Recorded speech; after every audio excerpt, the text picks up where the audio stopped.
Merhabalar arkadaşlar. Bugün sizlere babet patik yaptım. Babet patik yaptım. Yarım çorap işte oldu. Şu şekilde 5 şişle örülüyor. Buraya kadar 2 şişle, buradan sonrası 5 şişle örülüyor. Patiğimizi topuktan başlıyoruz arkadaşlar. Şuradaki topuktan 15 ilmekle başlıyoruz. Daha sonra tabanına burasını örüyoruz. Şurada kesimlerimiz var, bakın. Şurada kesimlerimiz var. Bu şekilde buraya kadar örüyoruz. Burada artırım yaparaktan daha sonra 5 şişe geçiyoruz ve 5 şişle de bitiriyoruz patiğimizi. Evet, patiğimiz bu kadar arkadaşlar. Tek renk yaptım. Kullandığım ipim kartopu Flora krem rengi. 3 numara 5 şişim var. Bir tane küçük tığımız ve bir tane de küçük makasımıza ihtiyacımız var. Arkadaşlar hemen başlayalım. Bu arada selamlar, sevgiler. Şu kadar ip alırsanız yeterli olur. Kalırsa da sorun değil. Kalsın. Evet, hemen de dolandı. Evet arkadaşlar. Şu şekil ilmeğimizi şişimize geçirelim. Bakın arkadaşlar, bu şekil 12 ilmek, pardon 12 değil, 30 ilmekle başlayalım arkadaşlar. 30 ilmekle başlayalım. Patiğimizi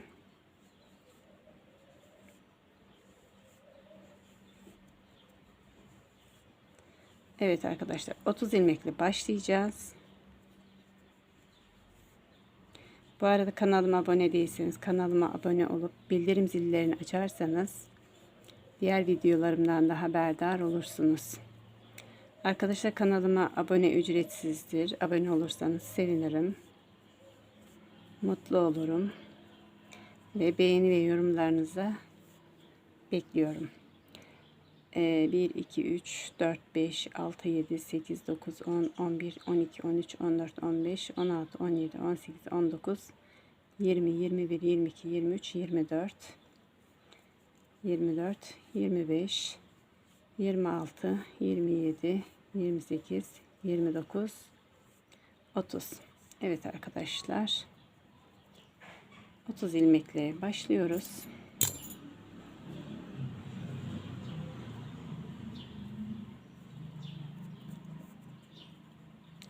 İlk ilmeğimizi ördüm. İkinci ilmeğimizi taktım.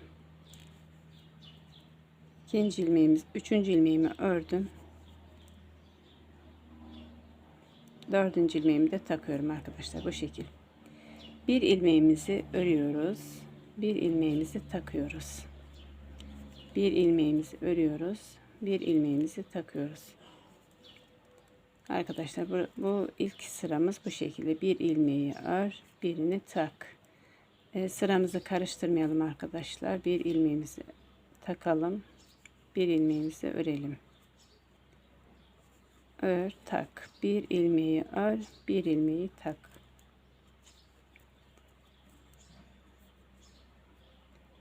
Taktım, ördüm.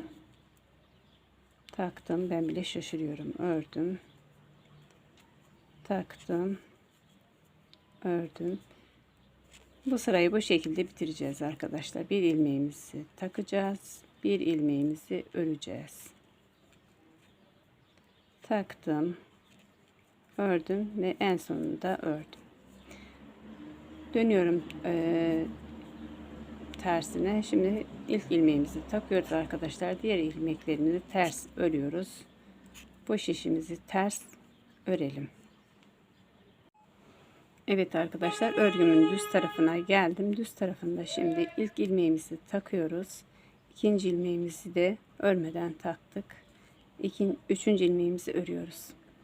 Taktım, ördüm, taktım, ördüm, taktım, ördüm. Arkadaşlar, bu şekilde yapıyoruz. Sıramızı şaşırmayalım.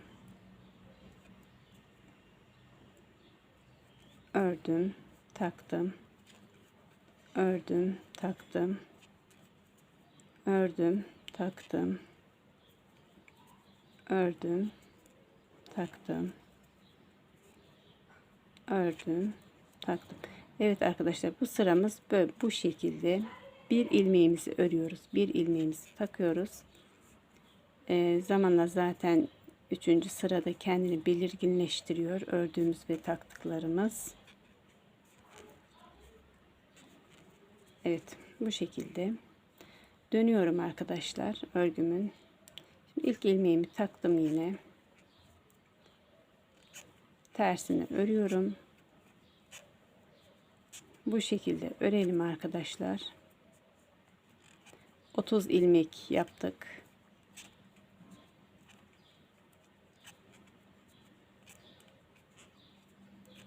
Evet arkadaşlar, 30 ilmekle başladık.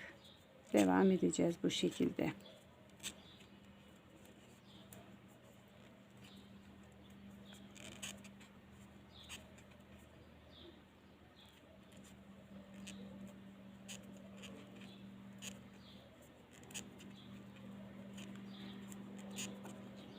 Evet arkadaşlar son ilmeklerimi de ördüm. Evet, bu şekilde yine aynı işlemi yapacağız. Bu şekilde öreceğiz arkadaşlar. Şu topuğumuzu bu şekilde örelim. Bakın bu şekilde zaten takılan yerler, ilmekler kendini belirtiyor.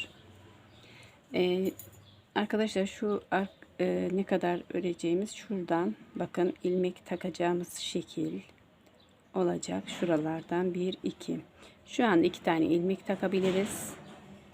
Burası tam 14 tane olduktan sonra şurası şöyle şu boy kadar 14 tane olacak şekilde. Çünkü 14 tane 15 tane ilmek çıkartacağız. 14 tane yaparsanız yeterli oluyor. Şurada arkadaşlar bakın, buradan yuvaları belirginleşiyor. 1 2, şuyu da 3. olacak. Şimdi ilmeğimizi takalım. Size bir daha göstereyim. İkinci ilmeğimizi de takıyoruz. Üçüncüyü örüyoruz. Taktım, ördüm, taktım, ördüm. Bu şekilde devam edelim arkadaşlar. Kenarları da 14 sıra olacak şekilde yapalım. Ve daha sonra burada tekrardan yine gösterimi yapacağım. Şuradaki topuğun kesimlerini göstereceğim. Evet arkadaşlar, şimdi ben patiğimin şu topuk kısmını ördüm. Topuk kısmını ördüm. Tam bu kenardan da sayacağız. Bakın, ilmek takacağız ya buralarda. Buraları sayalım. Bakın. 1 2 3 4 5 6 7 8 9 10 11 12 13 14, bir de şu olacak 15. Evet, 15 ilmeğimiz tamamlandı. Şimdi arkadaşlar örgümüzün patiğimizin bu bölümünde ilk ilmeğimizi örmeden takıyorum.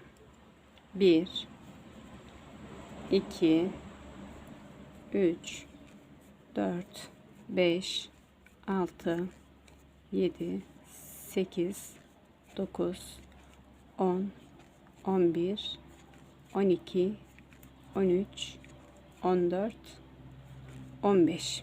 15 ilmeğimizi ördük. Şişimizin arasına şu ipimizi şöyle geçirelim arkadaşlar. Alt ipimizi yeri belli olması için 1 2 ilmek ördük. 2 3 ve 4. ilmeğimizi birlikte alıyorum arkadaşlar, bu şekil. Ve diğer ilmeğimizi de ördüm. Dönüyorum örgümün ters yüzünü. İlk ilmeğimi örmeden taktım. Diğerlerini ördüm. Tersini örüyorum. Bakın arkadaşlar, burada ipimiz tekrardan geldi. Şimdi ipimizden sonra 1 2 ilmek daha ördük. 1 2 ilmekten sonra 3. ve 4. ilmeğimizi birlikte alıyoruz ve bir ilmek daha alıyoruz, dönüyoruz. Şimdi ilmeğimin örgümün düz yüzündeyim. İlk ilmeğimi takıyorum. İkinci ilmeğimi örüyorum. 2, 3, 4, 5, 6, 7 pardon arkadaşlar. Şimdi arkadaşlar tekrardan ilmeğimizin kesim yerine geldik. Yanında hemen yanındaki ilmekle birlikte alıyorum. Bir ilmek daha ördüm, dönüyorum. Döndüm. İlk ilmeğimi örmeden takıyorum. Diğerlerini örüyorum arkadaşlar. Topuk kesimini de bu şekilde yapıyoruz. Evet arkadaşlar, bakın son ilmeğime geldim. Son ilmeğimle bakın son ilmeğimle hemen yanındaki ilmeği birlikte örüyorum. Yanındaki ilmeğimi de ördüm ve dönüyorum. İlk ilmeğimi örmeden taktım. Diğerlerini örüyorum. Bu şekilde topuk kesme işini yapalım arkadaşlar. Topuğumuzu örüyoruz şu an. Evet. Son ilmeğim kaldı bakın. İlmeğimle hemen yanındaki ilmeğimi birlikte alıyorum. Bir ilmek de yanından örüyorum, dönüyorum. En son ördüğümü taktım. Diğerlerini ördüm.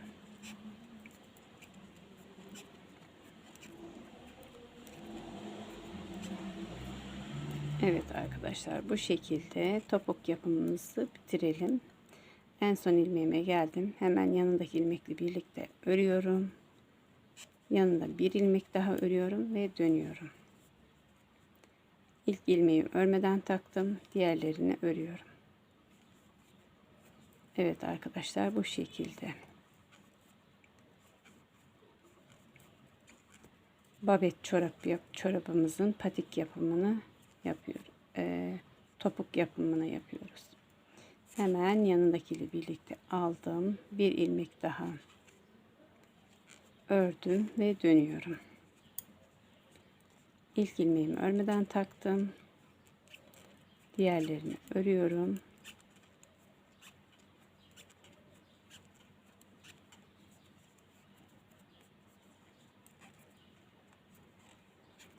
Evet arkadaşlar, bu şekilde.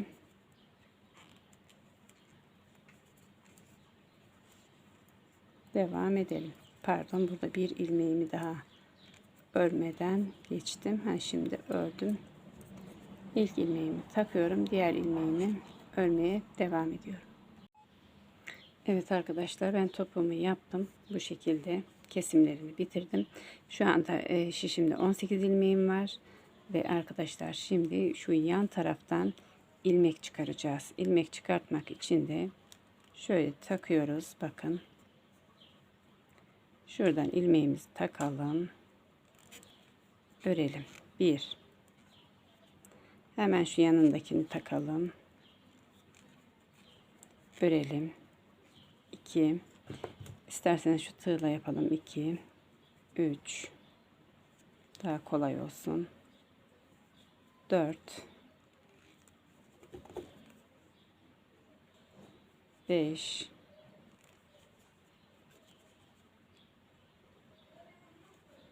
6. 7. 8. Sanki bir an görüntüden çıkmışım. 8. Bakın. 9. 10.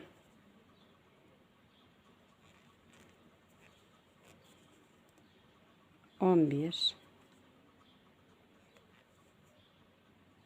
12.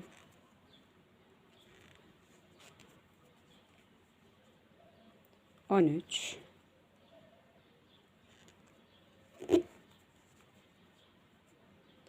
14 ve 15 arkadaşlar. Tam şu dipten de bir daha alıyorum. 15'ini ekliyoruz. Tamam. Evet arkadaşlar, şu 15 ilmeğimizi yaptık. Bakın bir daha sayalım. 3, 6, 9, 12, pardon fazla mı takmışım? 1, 2, 3, 4, 5, 6, 7, 8, 9, 10, 11, 12, 13, 14, 15. Evet arkadaşlar, 15 ilmeğimizi taktık. Şimdi örelim. İlk ilmeğimi örmeden takıyorum. Hemen diğerlerini örmeye devam ediyorum.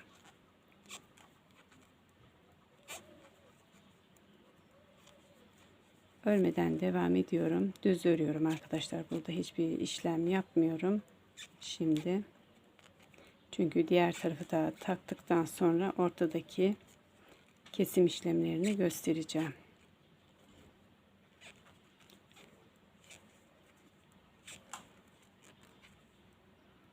Evet arkadaşlar, şişlerim gıcırdamaya başladı. Nasıl bir ellerim terlediği için.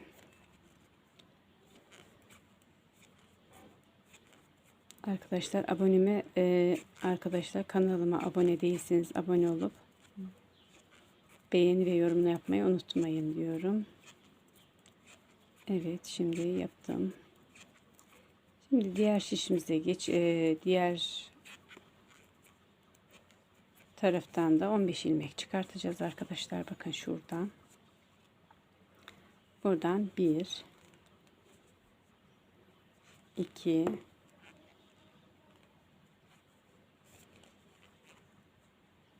3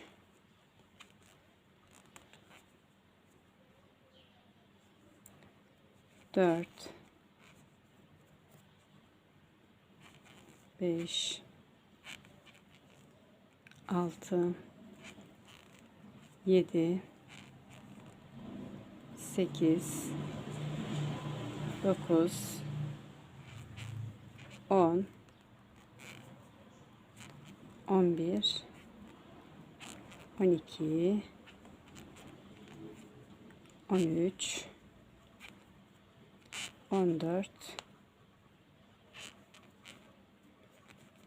14 buradan çıkartamadım.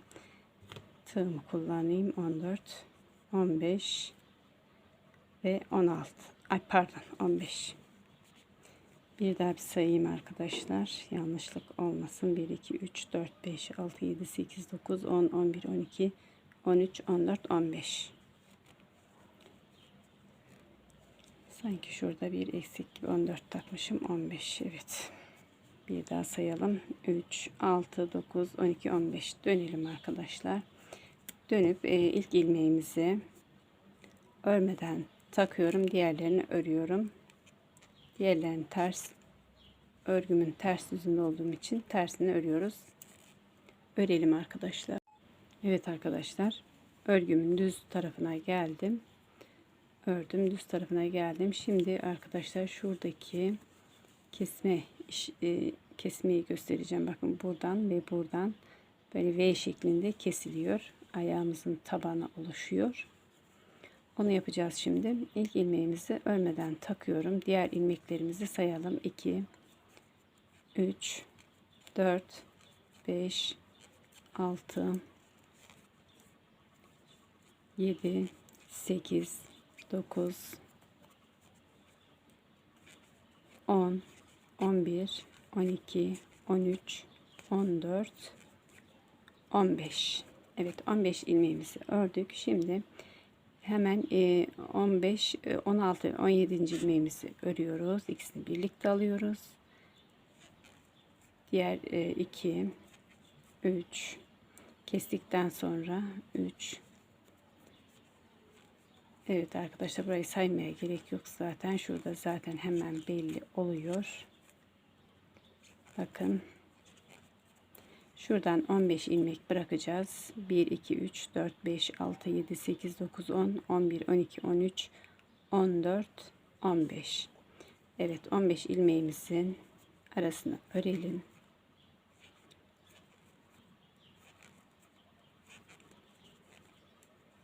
Bakın arkadaşlar, bir daha sayalım. 1 2 3 4 5 6 7 8 9 10 11 12 13 14 15. Evet, bir fazla örmüşüm. Şimdi şu ilmeklerimizi yerlerini değiştiriyoruz. Şu şekil değiştirelim. Burayı kesimini yapalım. Evet arkadaşlar, bakın hemen kesim, diğerlerini de düz örelim.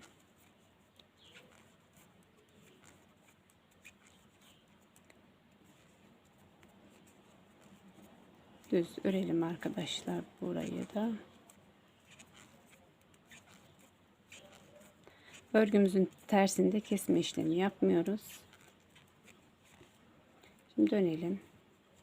İlk ilmeğimizi örmeden takıyorum. Diğerlerini ters örüyorum. Evet. Başa kadar öreceğiz. Ters. Hiçbir işlem yapmıyoruz.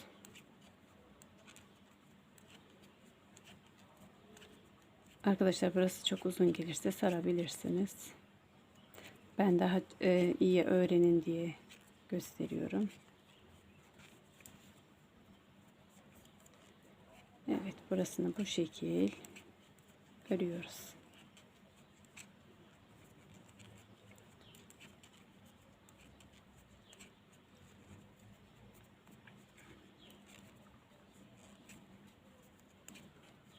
Evet arkadaşlar, ters tarafını da ters örüyoruz bu şekilde.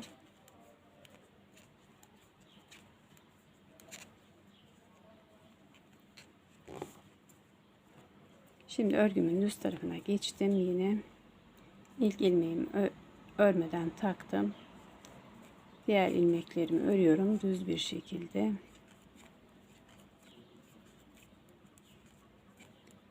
Evet arkadaşlar. Örgümü düz bir şekilde ördüm. Şimdi kesme 15 ilmek ördükten sonra zaten kendisini de belli ediyor. Bakın şu gördüğünüz gibi. Şimdi bu ilmeğimi yanındaki ilmeğimle birlikte kesiyorum. Bu şekil. Şimdi diğer tarafta da keseceğiz.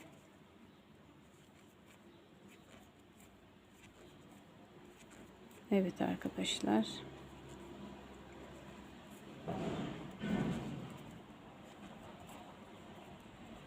Bakın burada da zaten kestiğimiz az önceki ilmeklerimiz belli oluyor. Bakın bu. Şimdi yerlerini değiştiriyorum. Değiştirdim yerlerini. İkisini birlikte alıyorum. Kesimimi bu şekilde yapıyorum. Evet arkadaşlar. Ortadaki ilmeklerimiz bitene kadar burasını bu şekilde keselim arkadaşlar. Her iki taraftan da keselim. Şurasını yapacağız arkadaşlar. Bakın bu arası. Bu şekilde olacak. Şuraya gelene kadar örelim. Evet arkadaşlar, ben ilmeklerimi bitirdim oldum. Bakın şu ikisini birlikte alıyorum. Şu diğer ilmeğimin yerlerini değiştiriyorum. Bu şekil. İkisini birlikte alıyorum. Bakın. Bu şekil yaptım. Ters yüzüne ters, düz yüzünü düz örüyoruz. Evet arkadaşlar, kanalıma abone olursanız sevinirim. Tersini de örelim arkadaşlar. Bir daha size göstermek için.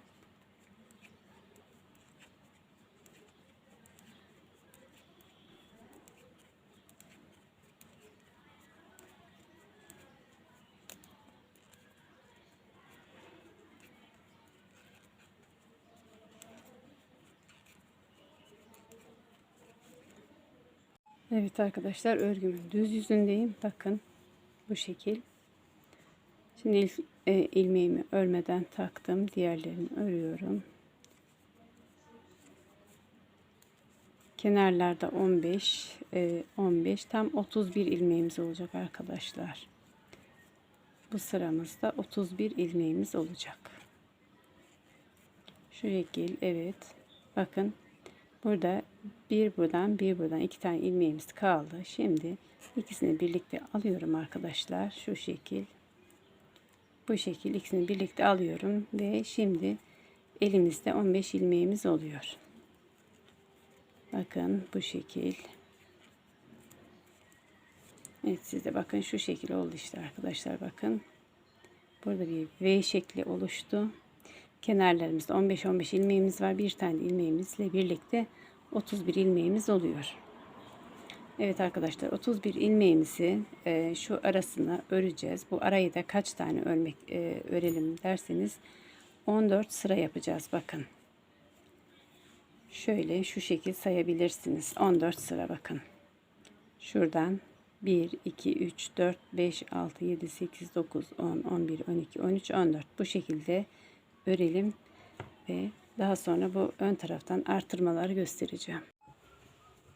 Evet arkadaşlar. Şimdi ben patiğimin tabanını yaptım. Bakın şuradan sayalım. 1, 2, 3, 4, 5, 6, 7, 8, 9, 10, 11, 12, 13, 14 oldu. 14 sıra yaptıktan sonra kenarlarından birer birer çoğaltacağız. Şimdi şişimi şu şekil yapıyorum. Buradan çıkarttığım ilmeğimi tekrar takıyorum. Takıyorum ve örüyorum. Bu şekil bir ilmek çoğaltıyorum. Aynı şekil diğer tarafta da yapacağız arkadaşlar.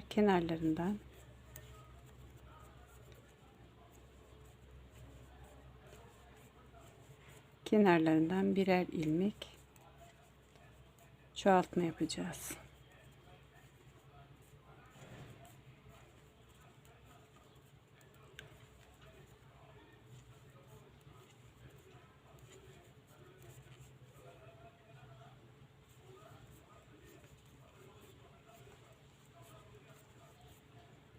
Evet arkadaşlar, son ilmeğimiz, dönüyorum.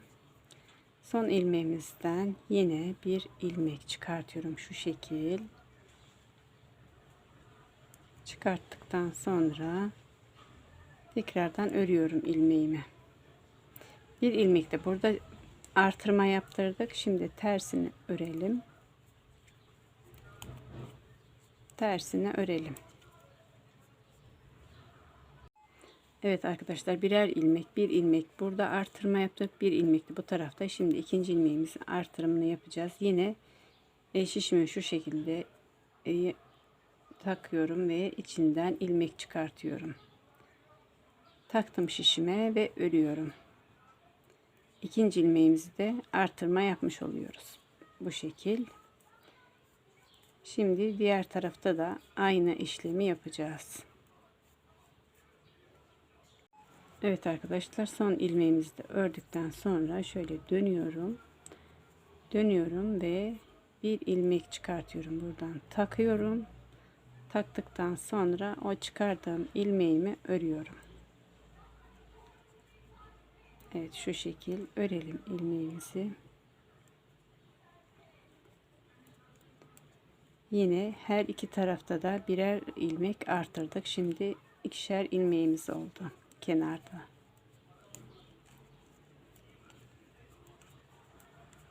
Bu şekil tersini de örelim. Evet arkadaşlar, bir ilmek burada, bir ilmek burada artırım yapmıştık. Daha sonra ikinci şişimizde tekrardan şimdi ikişer ilmeğimizi artırdık. Bir iki ilmeğimizi buradan, iki ilmek de buradan. Şimdi bu şişimizde iki defa arttıracağız. Bir, iki ilmek. Şimdi iki ilmeğimizi arttırıyoruz arkadaşlar.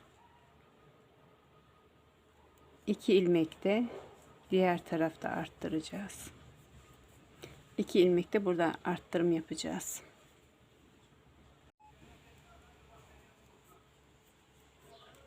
Evet arkadaşlar, şimdi buradan da iki ilmek artırım yapacağız. İki ilmeğimizi artırma yapacağız. Şöyle yapıyorum ben. Bu şekil 1 2. İkinci ilmeğimizi de artırım yaptıktan sonra örüyorum arkadaşlar. 1 2 bu şekil ördüm. Diğer şimdi tersini de örelim örgümüzün. Evet arkadaşlar, bir kenarlarından birer birer iki sıra, üçüncü sıramızda iki, birazdan 3 adet çoğaltma yapacağız. .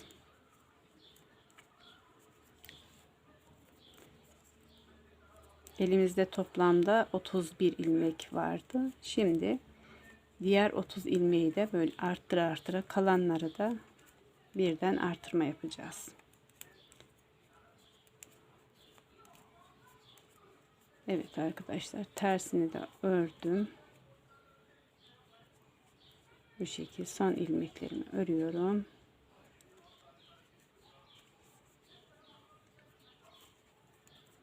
Şimdi arkadaşlar buradan 3 tane ilmek artıracağız. Bakın 1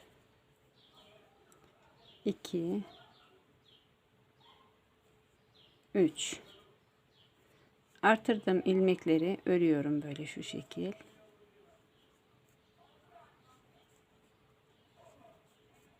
Evet, şimdi diğer tarafta da 3 ilmeğimizi artırım yapacağız.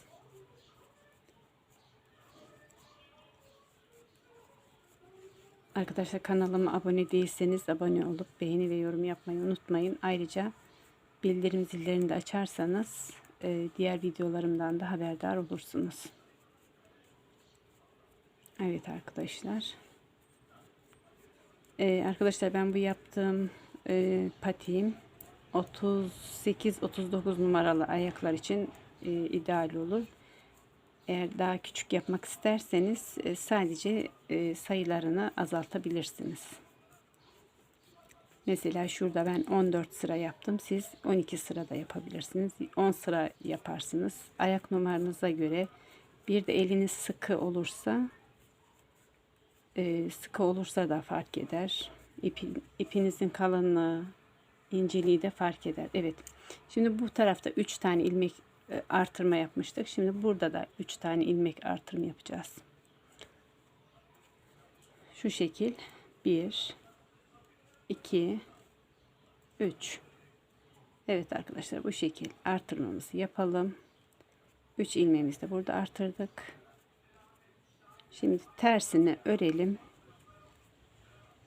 Tersini örelim, gelelim. Evet arkadaşlar, patiğimiz şu şekil oldu. Şimdi 4 ilmek buradan, 4 ilmek de buradan artırım yapacağız. Evet, şimdi 4 ilmeğimizi artırım yapalım. Bakın şu şekil yapıyorum. Şu 1 2 3 ve 4. Evet, bu şekil yapıyorum arkadaşlar. Daha pratik ve kolay oluyor benim için ve sizin için de kolay olur. Şimdi diğer taraftan da artırımını yapacağız.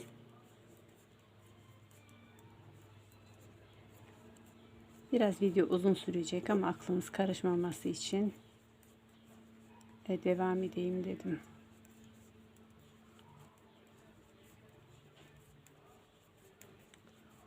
Evet arkadaşlar, şu şekilde yapalım.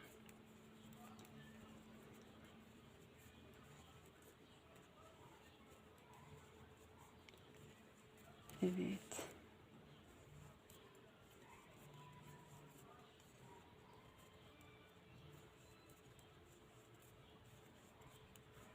Son ilmeklerimi de öreyim.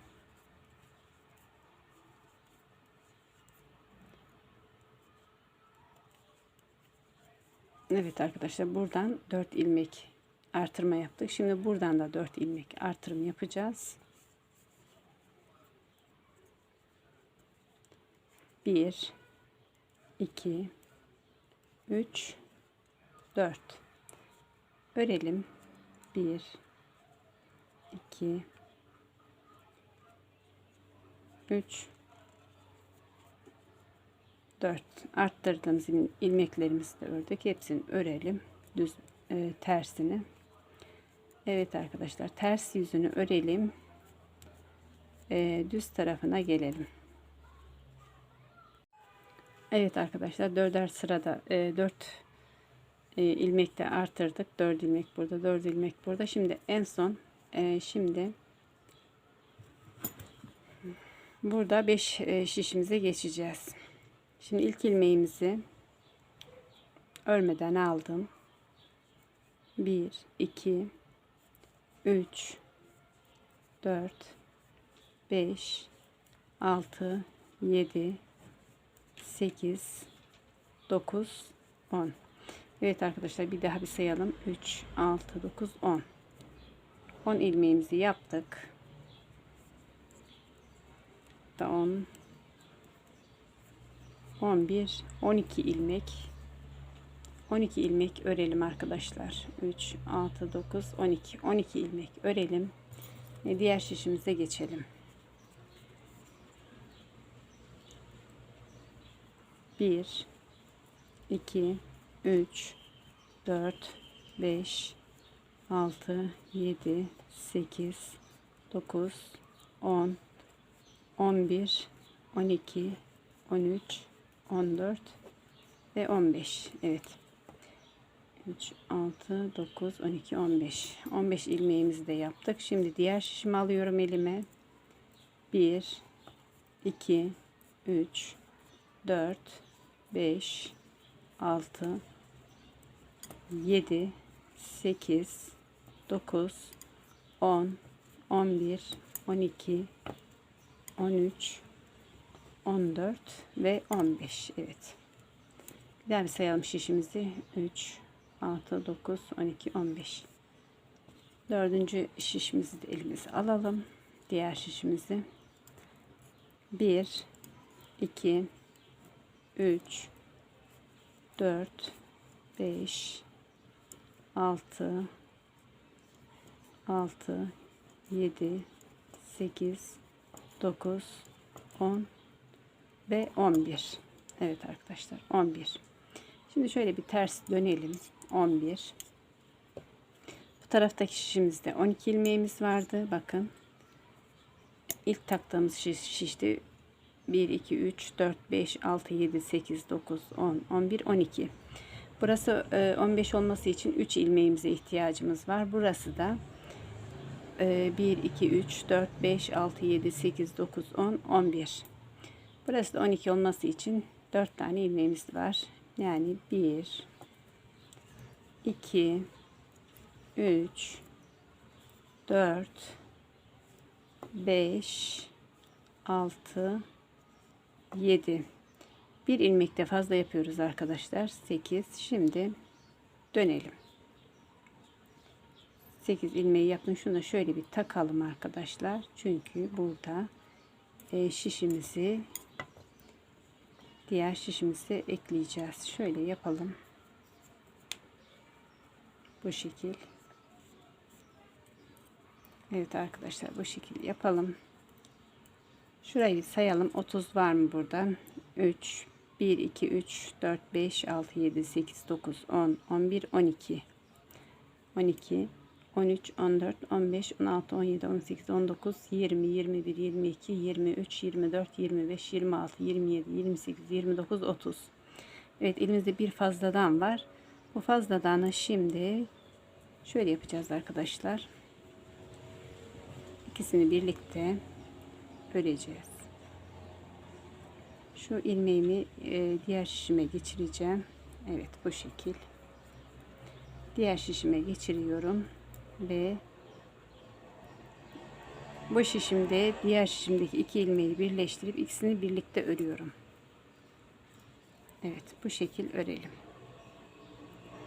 İkisini birlikte ördüm. Şimdi devam ediyorum. Devam ediyorum arkadaşlar. Siz de aynı gösterdiğim şekilde yapabilirsiniz. Artık 5 şişe geçtik. Şimdiye kadar 2 şiş örüyorduk. Şimdi 5 şiş öreceğiz. Evet, bu şekilde. Diğer şişime geçiyorum. Çorabımızın tabanına örüp evet arkadaşlar, çorabımızın patimizin arka kısmını ördüm. Taban kısmını ördük. Şimdi ön kısmına geldik. Şu model koyduğumuz tarafa. Şimdi burayı şişimize 15-15 devam edelim. 1, 2, 3, 4, 5, 6, 7, 8, 9, 10, 11, 12,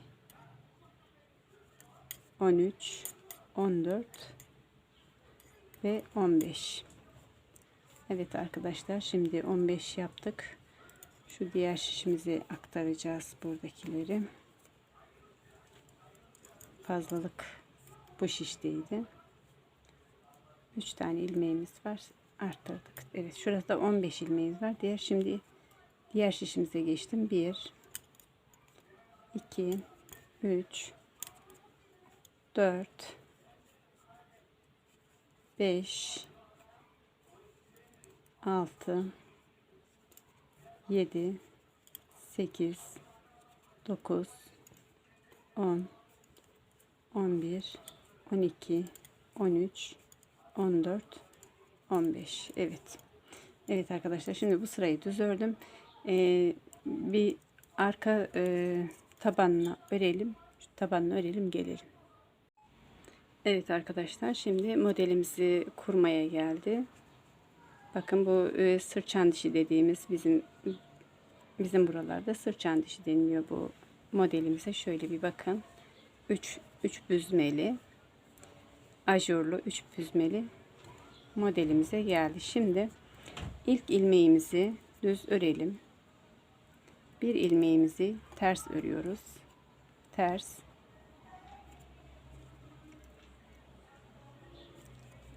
Bir, iki, 3 ilmeğimizi düz örelim. Bir ters.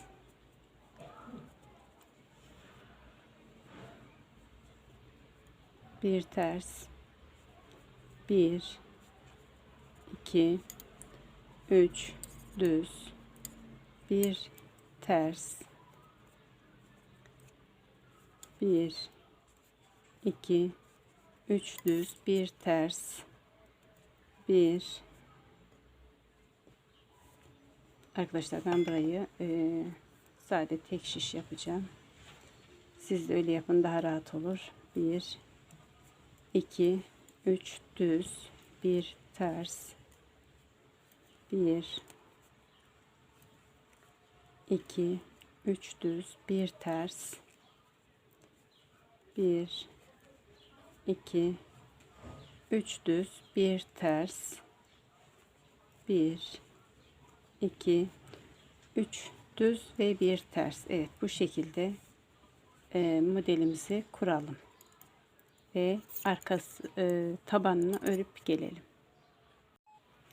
Evet arkadaşlar, ben tekrardan göstermek istiyorum. Ben kenarları tabanları düz, sadece şu ön kısmını ajurlu model yaptım şu şekilde. Siz eğer isterseniz model koyarsınız, isterseniz düz de yapabilirsiniz. Şu şekil. Evet, şimdi bu sıramızda ilk ilmeğimiz düz. Bir ters örüyoruz.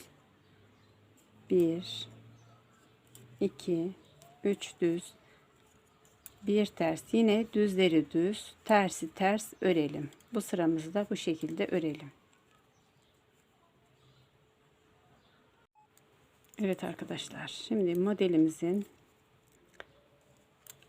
bu sırasında ilk ilmeğimizi düz örüyoruz. Bir ters örüyoruz. Şu şekil. İpimizi doluyoruz.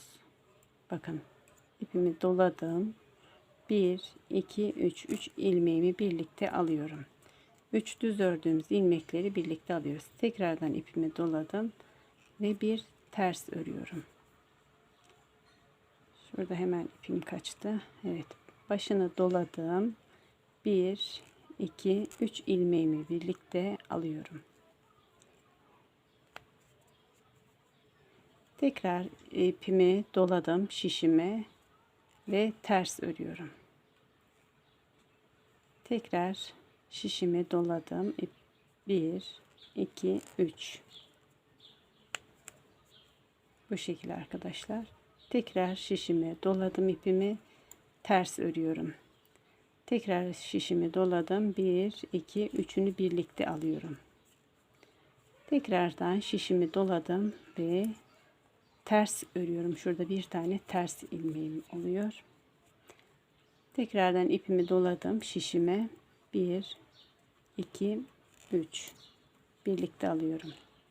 Tekrardan şişimi doladım, ipimi bir ters örüyorum. Tekrardan şişimi doladım, 1 2 3 ve tekrardan şişimi doladım, bir tersim var şurada.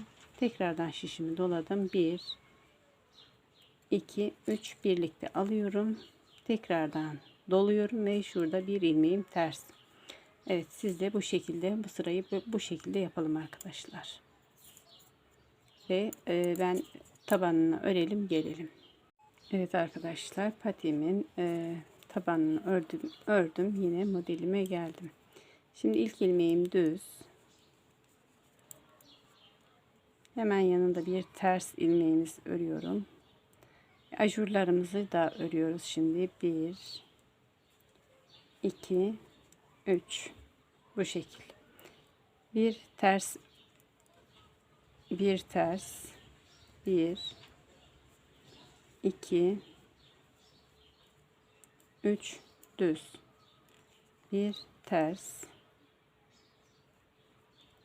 1 2 3 bir ters, 1 2 3 bir ters, 1 2 3 bir ters, 1 2 3 bir ters, 1 2 3 düz ve bir ters. Evet arkadaşlar, bu şişimiz de bu şekildeydi. Evet, şu anda bir tane modelimiz gün yüzüne çıktı. Şu şekil, işte bu şekil modelimizi yaptık ve diğer modellerimizi de yapacağız. Bakın kaç tane model yapmışız. Ajurlarını sayabilirsiniz. Bakın 1 2 3 4 5 6. Şöyle modelimizi de sayarsak 1 2 3 4 5 model yapmışız. Bu şekil yapalım. Buraya kadar görüşürüz. Evet arkadaşlar, modelimizin yaptık. 1 2 3 4 tane modelimiz oldu. 1 2 3 4 tane de ajurumuz oldu. Şimdi patiğimin ölçtüm. Tam ayağıma göre oldu. Ben 39 numara giyiyorum. Şimdi hemen azaltmaya başlayacağım. Bunun için şöyle patiğimizin ön yüzünden azaltmaya başlıyorum.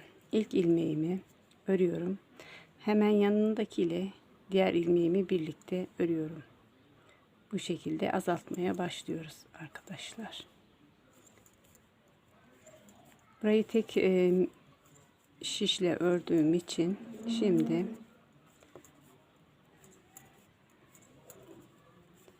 ikinci şişime geçireceğim. Artık model yapmayı bırakıyoruz. Düz örmeye devam ediyoruz. Düz örmeye devam edelim arkadaşlar. Modelimizi artık yapmıyoruz. Artık çorabımızın burun kısmını yapmaya başladık. Azaltma yapacağız kenarlarından. Bunun için de evet, 3 ilmeğim kaldı bu kenarda da. 3 ilmeğimin de şöyle yerlerini değiştiriyoruz arkadaşlar. İkisinin yerlerini değiştirdim ve şöyle kesimimi yapıyorum. Son ilmeğimi de ördüm. Diğer şişime geçiyorum. Diğer şişime geçtim. İlk ilmeğimi ördüm. İkinci ve üçüncü ilmeğimi birlikte alıyorum, örüyorum.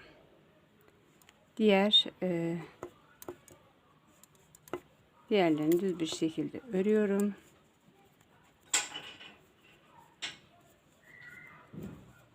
Kesimlerimiz bu şekilde olacak. Her sırada kesimimizi yapalım.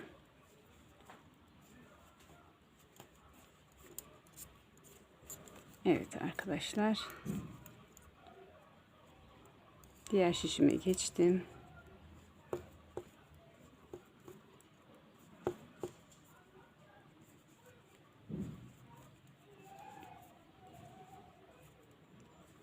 Diğer şişime geçtim. Bakın en son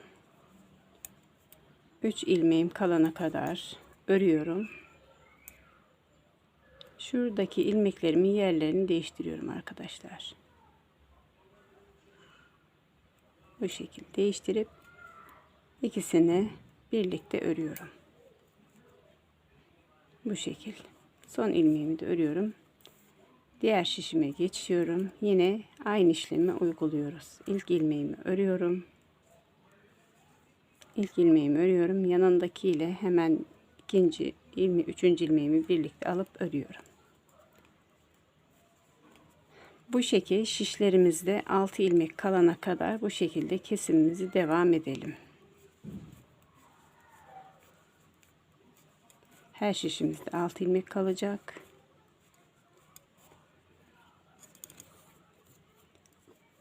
Şöyle gelelim. Diğer şişime geçtim.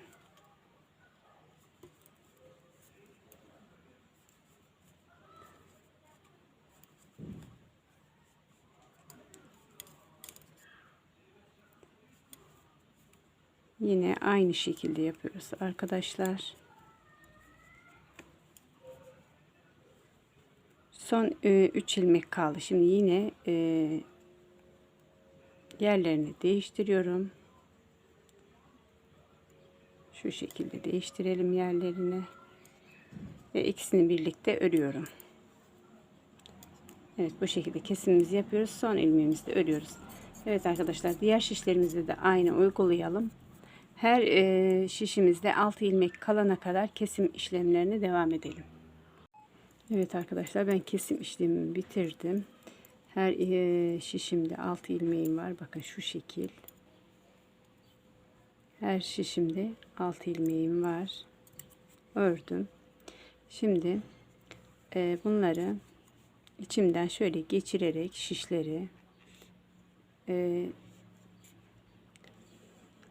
şeylerini çıkartmadan şöyle kontrollü bir şekilde örgümüzü çünkü ters çevireceğiz arkadaşlar. Kontrollü bir şekilde ilmeklerimizi çıkartmadan böyle ters döndüreceğim için şişlerimi iç taraftan böyle kontrollü bir şekilde çevirelim. Şişlerimizi çıkartalım.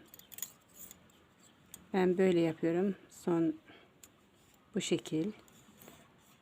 İlmeklerimiz çıkmadan şişlerimizi bu şekil çevirelim arkadaşlar. Şimdi kesim işlemi yapacağız. Bu yüzden içten kesim yapacağız. Bu şekil çıkaralım. İlmeklerimize dikkat edelim. İlmeklerimiz çıkmasın. Evet.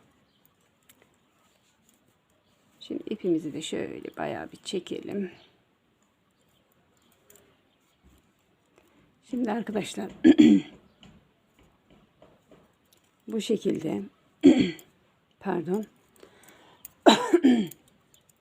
bu şekilde kesim yapacağız. Bunun için şişlerimizi azaltalım.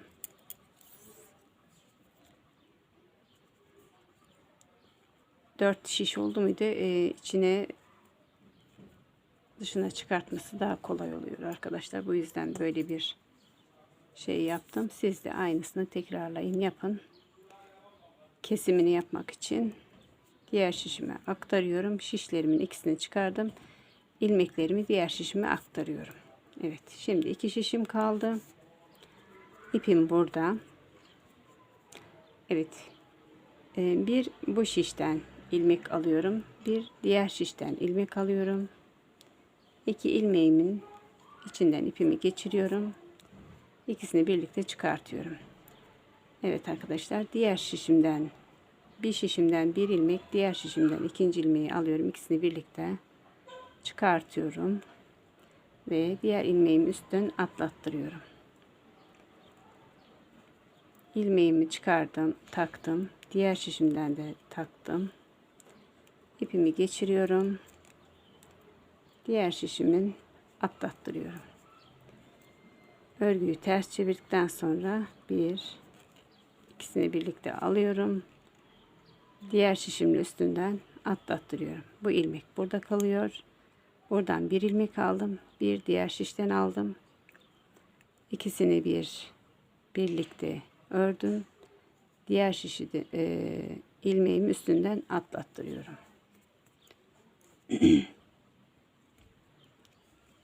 Sırasıyla bu şekilde kesme işlemini yapalım arkadaşlar. Bakın şu şekilde.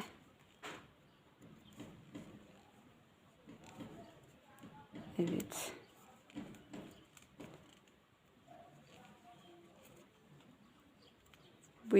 Bu şişten bir diğer şişten alıyorum. İkisini birlikte örüyorum. Daha sonra diğer şişimdeki ilmeğimi ikisini birlikte atlattırıyorum. Evet, ilmeklerim çıktı arkadaşlar. Evet. İlmeğim çıktı.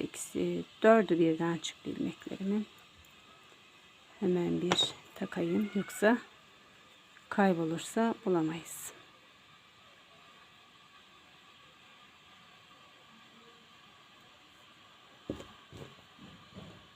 Evet arkadaşlar, şuradaki diğer şişimde taktım. Evet.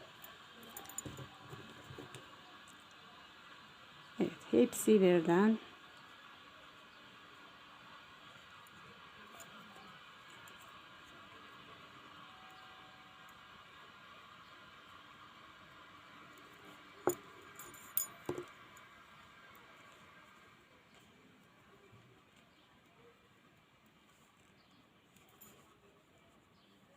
Son ilmeklerde.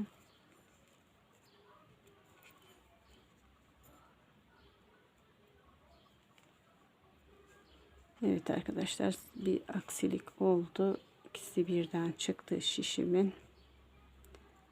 Siz de dikkat edin, bazen böyle olabiliyor. İkisi birlikte çıkabiliyor. Evet. Diğer şişimle atlattırıyorum üstünden. Son ilmeklerimi de ördüm. Diğer şişimin birini bıraktım. Bir ilmek daha örüyorum şu şekil.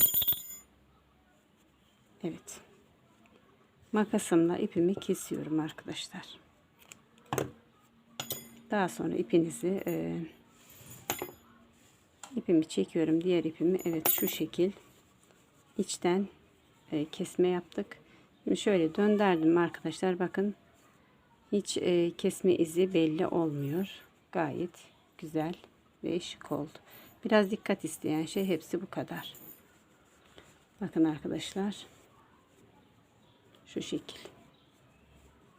Hiç kesme işi tırtık olmuyor. Gayet şık ve güzel oluyor. Evet arkadaşlar, örgümün düzünü çevirdim.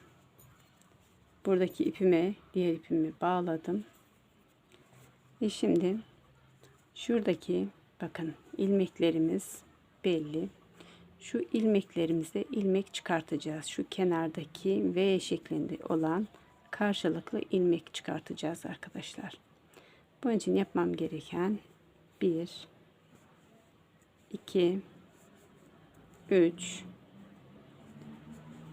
4, 5, 6, 7, 8, 9, 10, 11,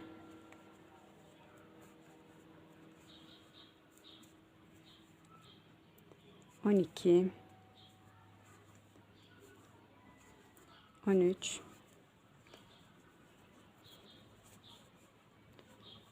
14 ve 15. Evet arkadaşlar, bu 15 ilmeğimiz burada böyle takıyoruz. Diğer şişime geçiyorum. Şimdi burada da arkadaşlar, bu ilmeğimizin, bakın, uzantısı burada. Şöyle dikkat ederseniz. Şimdi ben şuradan ilmek takıyorum. Çıkartıyorum. Bakın. Örgümüzü zaten şöyle elimize aldığımızda şekiller belirginleşiyor. Bakın, hemen buna ikinci ilmeğimi ve hemen yanındaki, bakın, bunun içinden ilmek çıkarttım ve şimdi şuradan ilmek çıkartıyorum. Bu şekilde ilmeklerimizi çıkartalım. Bu şekilde, bakın.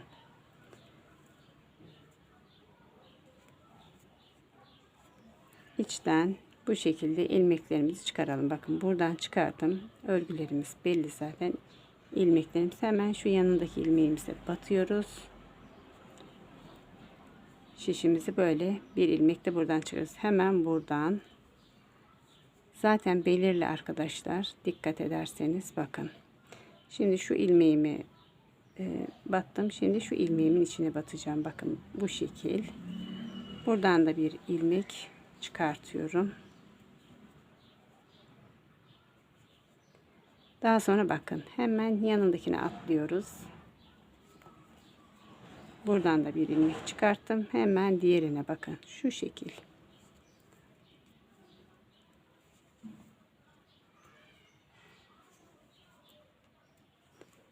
Bu şekil hemen diğerine atlıyoruz arkadaşlar. Biraz zor oluyor. İsterseniz tığ yardımıyla da yapabilirsiniz. Bakın. Hemen şuradan ilmek çıkarın, takın. Yine bakın. İlmeklerimiz hemen belirginleşiveriyor. O yanlarından çıkarın. Diğer ilmeğimize geçiyoruz. Diğer ilmeğimize bu şekil takalım.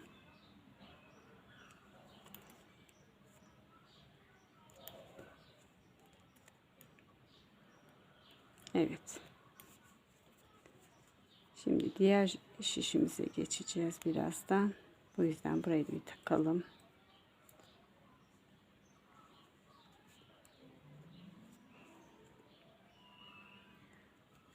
Arkadaşlar zaten ilmeğimizi takip edersek, diğer ilmeklerimizi takip edersek zaten içlerinde hemen belirginleşiyor. Bu şekilde diğer şişime bakın bu şekil hemen şuradan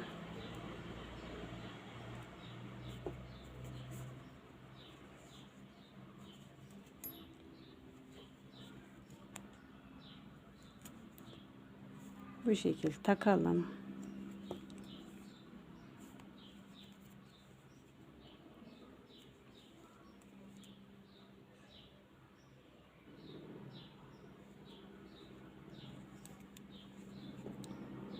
Şimdi diğer ilmeğimize geçiyoruz.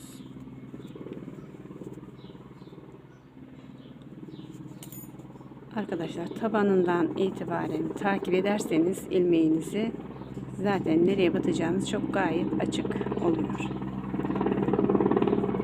Bu şekil yapalım arkadaşlar. Evet, şuradan şu ilmeğime batıyorum. Daha sonra bu ilmeğime batıyorum. Daha sonra da bu ilmeğime batıyorum. Bir taktığım ilmekleri sayalım. 30 olması lazım. Umarım tamdır. 1, 2, 3, 4, 5, 6, 7, 8, 9, 10, 11, 12, 13, 14, 15, 16, 17, 18, 19, 20, 21, 22, 23, 24, 25, 26, 27, 28, 29, 30, 31, 32, 33 çıktı arkadaşlar. Siz yine de aynısını takın. Onu en son bakacağız. Şimdi diğer şişimize geçip burayı takalım. Diğer şişimize geçip burayı takalım arkadaşlar. Daha sonra ilmeklerimizi bir sayalım. Arkadaşlar patiğimin kenar ilmeklerini taktım. Şimdi bakın.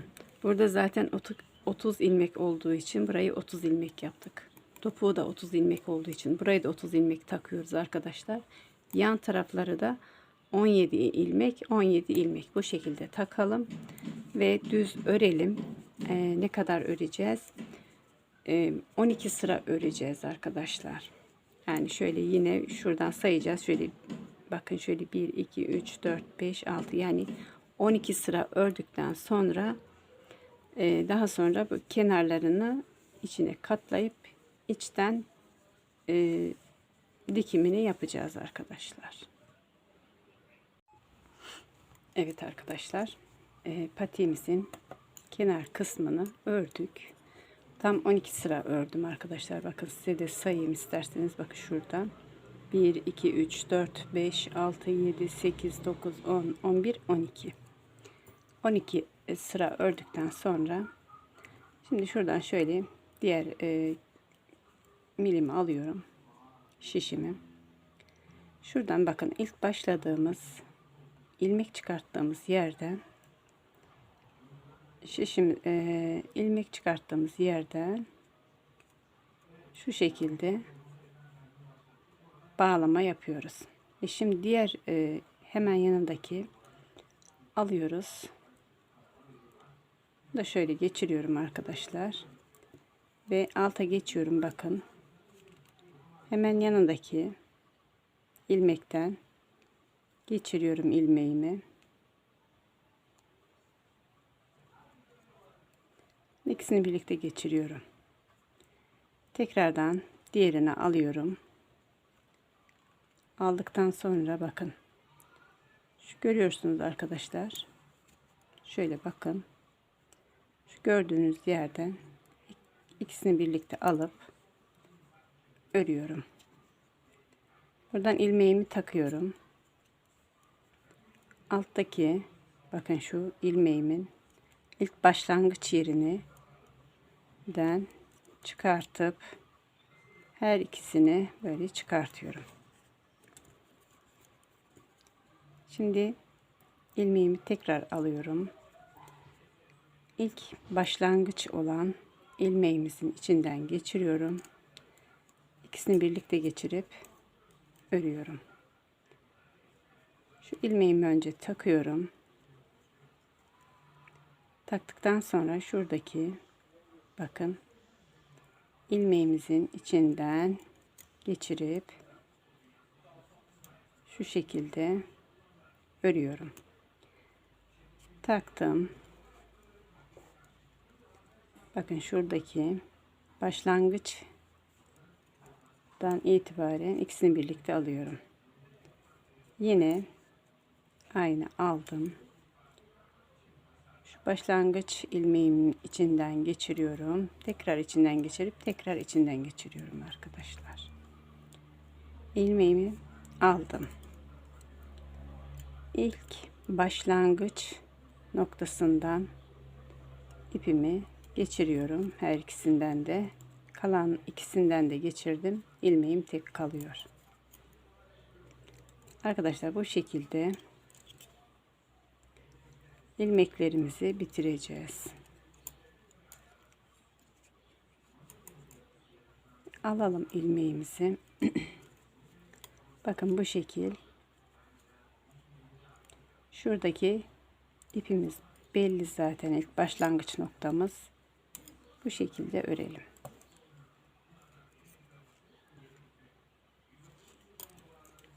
Tekrardan şuradaki başlangıç noktamızdan birlikte örelim. İlmeğimi takıyorum. Başlangıç noktamızın, buradaki başlangıç noktamızın içinden geçiriyorum ipimi. Kalan iki ilmeğimi de içinden geçiriyorum. Bu şekilde bağlantımızı yapacağız arkadaşlar. Bakın. Şuradan tekrardan ikisinin içinden ilmeğimi geçiriyorum. Tekrardan ikisini ilmeğimi geçirdim. Şu şekil. Bağlantımız bu şekilde arkadaşlar yapacağız. Bakın. İlk ilmek çıkarttığımız yerler bu şekilde. Diğer ilmeğimi de çıkartıyorum. Diğer ilmeğimden yerdeki ilk başlangıç yerinden çekiyorum. İkisini birlikte çektim. En son ilmeğimi takıyorum bu şişimdeki ve en son ilk başladığımız bakın şurada birlikte çekiyorum, örüyorum. Şimdi arkadaşlar diğer şişimden ilmek çıkmış, onları bir takayım hemen. Evet. Şimdi diğer şişime geçtim arkadaşlar. Yine orada da aynısını yapacağız bakın. Şimdi ilmeğimizi alıyoruz. Aldık ilmeğimizi. İlk başlangıç ilmek çıkarttığımız ilmeklerimizin içinden geçiriyoruz. Tekrardan böyle geçiriyoruz. Aldım ilmeğimi. Bu şekil arkadaşlar, taktığımız ilmeğimiz zaten belli, belirgin. İçinden geçirip örüp diğerini de örüyoruz. Bu şekilde devam edelim. İlmeklerimizi takıp bitirip örelim. Bakın arkadaşlar, şöyle şu şekil oluyor. Şu şekil. İçi de bu şekil oluyor. Size bu şekil bitişe kadar gelelim. Evet arkadaşlar, son ilmeklerimiz kaldı. Takıyorum ilmeğimi. Diğer altından ilk başlangıç yerimizden geçirerek şu şekil geçiriyorum arkadaşlar. Bakın, ilk ilmeğimi takıyorum. Hemen altta ilk başlangıç noktamızdan çekiyorum. İkisinin arasından geçiriyorum. İlmeğimi taktım. Başlangıç noktası, bu ilmeğimiz hepsi alta gelecek şekilde arkadaşlar, bakın, sırayla. Hemen başlangıç noktasından geçiriyorum. Bu şekil. İlmeğimi taktım. Alttaki ilk başlangıç noktasından ilmeklerimi geçiriyorum. En son iki ilmeğimden de geçirdim. Bu şekil arkadaşlar.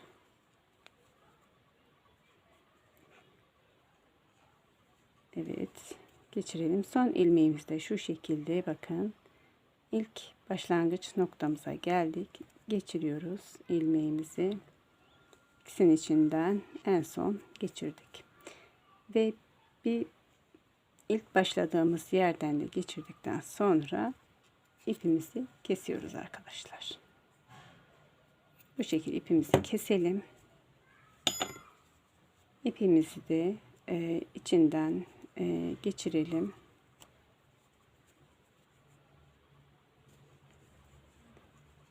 Geçirelim şu şekilde arkadaşlar. İpimizi arada yok etmemiz lazım.